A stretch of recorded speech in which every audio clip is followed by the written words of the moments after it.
আপনাদেরকে বললাম যে বাংলাদেশ কি চায় যে সুপার পাওয়ার ইন্ডিয়া অ্যাটাক করুক। আমরা এই বিষয়টা নিয়েও আসবো। কর্নেল সৌমিত্র রয় শৌর্য চক্র আমাদের সঙ্গে এই মুহূর্তে রয়েছেন। আপনাকে আরো এক বাংলাদেশ কি চায় সুপার পাওয়ার ভারত আক্রমণ করুক? এই প্রশ্নটাই আসলে ভুল এবং খুব বিপজ্জনক। আর সুপার পাওয়ারের নতুন দায়িত্ব প্রতিবেশীর ভবিষ্যৎ ঠিক করা। একটি টিভি স্টুডিওতে বসে একটি স্বাধীন দেশ নিয়ে এই ধরনের প্রশ্ন তোলা, এটা কি মতামত নাকি আগ্রাসী ধারণা? কারণ বাংলাদেশ কখনো হামলা চায়নি। বাংলাদেশ চায় মর্যাদা, সমতা, নিজের সিদ্ধান্তের অধিকার। বাংলাদেশ কি চায় কেউ এসে আক্রমণ করুক? এ প্রশ্নটা কেবল প্রশ্ন নয়, এটা ওপার বাংলার রাজনৈতিক মানসিকতার প্রতিফলন।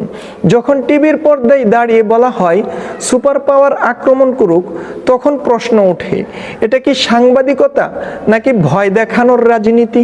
একটি স্বাধীন দেশের বিষয়ে স্টুডিওতে বসে হুমকি দেওয়া হয় যে সুপার পাওয়ার আঘাত করুক। এই ভাষাটা উগ্রতা বোঝায়। বাংলাদেশ কখনো হামলা চায়নি। বাংলাদেশ চায় সম্মান, নিজের সিদ্ধান্তের অধিকার।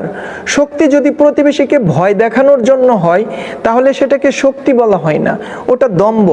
শক্তি মানে প্রতিবেশীকে ভয় দেখানো নয়, শক্তি মানে দায়িত্ব। বাংলাদেশ কখনো পরীক্ষাগার নয়, কোনো চেকপোস্টও নয়, কোনো প্রভাবাধীন অঞ্চলও নয়। এই দেশ স্বাধীন হয়েছে নিজের ভবিষ্যৎ ঠিক করার জন্য। কোনো অস্ত্র বা বোমা পরীক্ষার জায়গা বাংলাদেশ নয়, কারো অনুমতির দেশও নয়। বাংলাদেশ যুদ্ধ চায় না, কিন্তু মাথা নত করে চলতে জানে না। প্রশ্ন বাংলাদেশকে নয়, প্রশ্নটা তাদের যারা স্টুডিওতে বসে একটি স্বাধীন দেশের ইচ্ছা ঠিক করে দিতে চায়, ভাগ্য পরিবর্তন করতে চায়। বাংলাদেশ কি চায় সেটা ঠিক করবে ঢাকা, পর্দার ওপার থেকে নয়।